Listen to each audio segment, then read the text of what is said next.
Hi అండి, అందరికీ నమస్కారం. నేను మీ దేవి. బాగున్నారా? ఏముండో ఇది చూసారా ఛానల్లో ఇవాళ ఒక మంచి వీడియోని మీ ముందుకు తీసుకొచ్చానండి. సో ఈ వీడియోలోకి వెళ్ళకపోయే ముందు మీ అందరికీ ఒక చిన్న మాట. మన ఛానల్లో గివ్ అవే ఈ వీడియోతో స్టార్ట్ అవుతుందండి.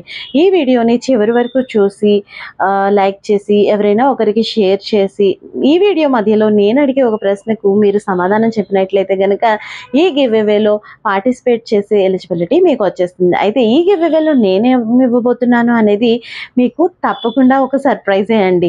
నేను వీక్లీ వన్స్ ఒక విన్నర్ని అనౌన్స్ చేస్తాను. ఆ విన్నర్కి మొత్తం టోటల్ అందరికీ కలిపి 4 విన్నర్స్ ఉంటారు కదా మంత్లో. ఆ 4 విన్నర్స్కి ఒకేసారి నేను గివ్ అవే గిఫ్ట్స్ అనేది పంపించడం జరుగుతుంది. ఈ బేబీ సన్ రోజ్ మీ అందరికీ గుర్తుంది కదా. సో ఈ బేబీ సన్ రోజు వర్షాల వల్ల గాలి వల్ల ఇలా అయిపోయిందండి. సో దీన్ని అందంగా తయారు చేసేసుకున్నాం. ఇప్పుడు దీన్ని జీ వైర్ అంటారు. ఇది ఏ హార్డ్వేర్ షాప్ లో మీరు అడిగినా కూడా మీకు దొరుకుతుంది. దీన్ని నేను 4 లేయర్స్ తీసుకున్నానండి.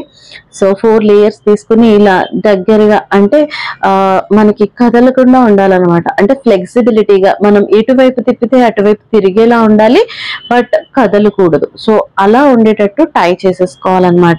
దీన్ని టై చేసుకోవడం పెద్ద కష్టమైన పని ఏం కాదండి. సో మాస్కింగ్ టేప్ అని దొరుకుతుంది. ఆ మాస్కింగ్ టేప్ యూజ్ చేసుకుని ఇలా రౌండ్గా మొత్తం మనం ఎంత వైర్ అయితే తీసుకున్నామో అంత వైర్ని కూడా ఇలా ప్యాక్ చేసేయాలన్నమాట. సో ఇలా కంప్లీట్గా ప్యాక్ చేసేసి ఆ చివర ఈ చివర కొంచెం గ్యాప్ ఉండేలా ఉంచుకోండి. ఎందుకంటే మనం ఇప్పుడు దాన్ని పాట్కి ఫిక్స్ చేయాలి కాబట్టి అది ఫిక్స్ చేయడానికి వీలుగా ఉంటుందన్నమాట. ఇప్పుడు ఏం చేయాలంటే ఈ పాట్ని తీసుకుని ఈ పాట్కి మనం కరెక్ట్గా సెంటర్లో అటు ఇటు కూడా చూసుకొని మనం హోల్స్ చేయాల్సి ఉంటుంది. సో నేనైతే ఏదో అలా మామూలుగా చెక్ చేసి సెంటర్ అనుకొని చెక్ చేసేసాను. మీకు కావాలంటే పర్ఫెక్ట్గా రావాలనుకుంటే కనుక ఎగ్జాక్ట్గా చెక్ చేసుకుని స్కేల్తో మెజర్ చేసుకుని అటు ఇటు హోల్స్ చేసుకోండి. సో ఇప్పుడు ఈ హోల్స్లో మనం ఇలా ఏదైనా టూల్ యూజ్ చేసుకొని దీన్ని బెండ్ చేసి లోపలికి ఫిట్ చేయాలి. ఇలా బెండ్ చేసేసి చూడండి, నేను వీడియోలో హోల్లో ఎలా ఫిక్స్ చేస్తున్నాను ఎగ్జాక్ట్లీ అలానే ఫిక్స్ చేసి దాన్ని గట్టిగా ప్రెస్ చేసేయాలి కదలకుండా.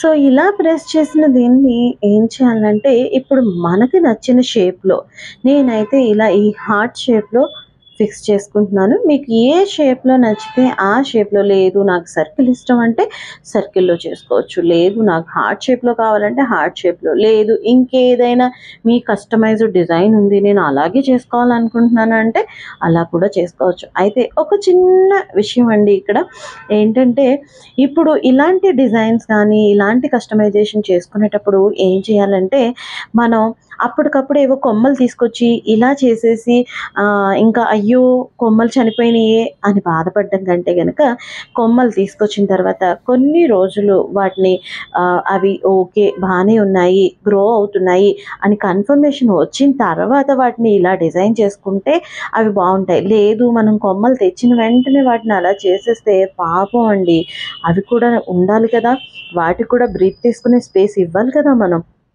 సో ఇప్పుడు మనం ఇలా వైర్ని ఈ పాట్కి ఫిక్స్ చేసేసాం కదా, అయితే ఇది కదిలిపోయే ఛాన్సెస్ ఉంటాయి. అందుకే నా దగ్గర ఎంసీల్ ఉంటే నేను ఎంసీల్ తీసుకున్నాను. ఎంసీల్ కానీ మౌల్డిట్ కానీ ఏదైనా ఓకే అండి.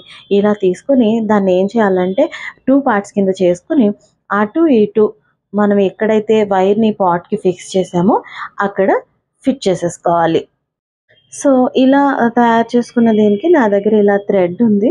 సో మీ దగ్గర ఇలాంటి థ్రెడ్ ఉన్నా ఓకే, లేదంటే పురికోస అంటారు కదా జూట్ థ్రెడ్, సో అదైనా సరే అలా ఉంటే కనుక ఇలా చేసుకోవచ్చు. ఇలా చేసుకోవాలని రూల్ ఏం లేదండి. ఇక్కడే మీరు ఇలానే స్టాప్ చేసేసి దీన్ని ఇక్కడి నుంచి ఇలానే డెకరేట్ చేసుకోవచ్చు. బట్ దెన్ నా దగ్గర ఉంది, సో కొంచెం అందంగా బాగుంటుంది ఇలా చేసుకుంటే అనిపించి నేను ఏం చేశానంటే దీన్ని చుట్టూ ఈ షేప్ ఏదైతే నేను షేప్ చేసుకున్నానో ఆ షేప్ చుట్టూ కూడా ఇలా అల్లేసుకున్నాను అనమాట.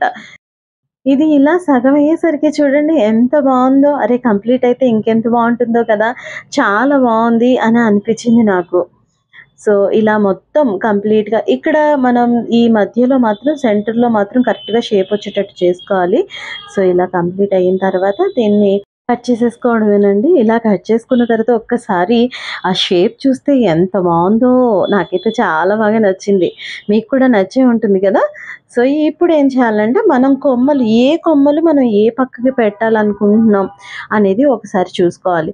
సో, 2 వైపులా ఆకులు ఉండేటట్టు చూసుకోవాలి. 2 వైపులా ఆకులు ఉంటే గనక మనకి చూడటానికి చాలా బావుంటుంది. సో, నేనేం చేశానంటే ఈ థ్రెడ్‌వి చిన్న చిన్న పీసుల కింద కట్ చేసి అంటే దానికి ఎంతవరకు మనకి టై చేయడానికి కావాలి అంతవరకు కట్ చేసుకొని ఇలా 2 వైపులా కూడా నేను కట్టేసుకున్నాను. సో, చూడడానికి చాలా బాగుంది. అయితే ఇవి ఫ్లవరింగ్ వస్తే మాత్రం భలే ఉంటాయండి. ఇవి ఫ్లవరింగ్ వచ్చిన తర్వాత తప్పకుండా నేను పిక్ తీసి మీకు పెడతాను. చూడడానికైతే భలే ఉంది. నాకైతే చాలా చాలా నచ్చేసిందండి. అంతేనండి. ఇలానే అందంగా తయారు చేసేసుకోవచ్చు ఏ మొక్కనైనా మన చేత్తో. అయితే ఇవాళ గివ్ అవేలో నేను అడిగే ప్రశ్న, ఈ హార్ట్ షేప్ తీసుకురావడానికి దీనికి నేను ఏ మెటీరియల్ యూజ్ చేశాను? నేను ఏ వర్డ్ అన్నానో ఎగ్జాక్ట్‌గా అదే వర్డ్ మీరు ఆన్సర్ చేయాల్సి ఉంటుంది. అయితే ఈ వీడియోని చివరి వరకు స్కిప్ చేయకుండా చూసి ఎవరైనా ఒకరికి షేర్ చేసి, కొత్త వాళ్ళైతే గనక మన ఛానల్‌ని సబ్స్క్రైబ్ చేసుకొని నాకు కామెంట్ చేసినట్లయితే గనక నేను వీక్లీ 1 విన్నర్‌ని అనౌన్స్ చేస్తాను. గివ్ అవేలో నేనేమి ఇవ్వబోతున్నాను అనేది మాత్రం పక్కా సర్ప్రైజ్ అండి. సో, నా దగ్గర ఒక సక్యులెంట్ ఉంది. సో, దాన్ని ఏం చేశానంటే ఈ మధ్యలో కొంచెం వర్మీ కంపోస్ట్, కోకోపీట్ వేసేసి దానిపైన ఆ సక్యులెంట్‌ని అలా ఫిక్స్ చేశాను. చూడడానికైతే ఎంత బావుందనుకుంటున్నారు? నాకైతే చాలా చాలా చాలా నచ్చేసింది. ఈ మొక్క ఫ్లవరింగ్స్ వస్తే మాత్రం అటు ఇటు చూడడానికి 2 కళ్ళు సరిపోవండి. తప్పకుండా నేను అలా ఫ్లవరింగ్ వచ్చినప్పుడు మీకు తప్పకుండా షేర్ చేస్తాను. సో, ఈ వీడియో మీ అందరికీ నచ్చింది అనుకుంటున్నాను. ఒకవేళ నచ్చినట్లయితే గనక ప్లీజ్ లైక్ చేయండి, షేర్ చేయండి. కొత్త వాళ్ళైతే సబ్స్క్రైబ్ చేయండి. మీ సపోర్ట్ నాకు అందించండి. సో దట్ ఇలాంటి మంచి వీడియోలు నేను ఇంకా చేయగలుగుతానండి. Thank you so much for all your support.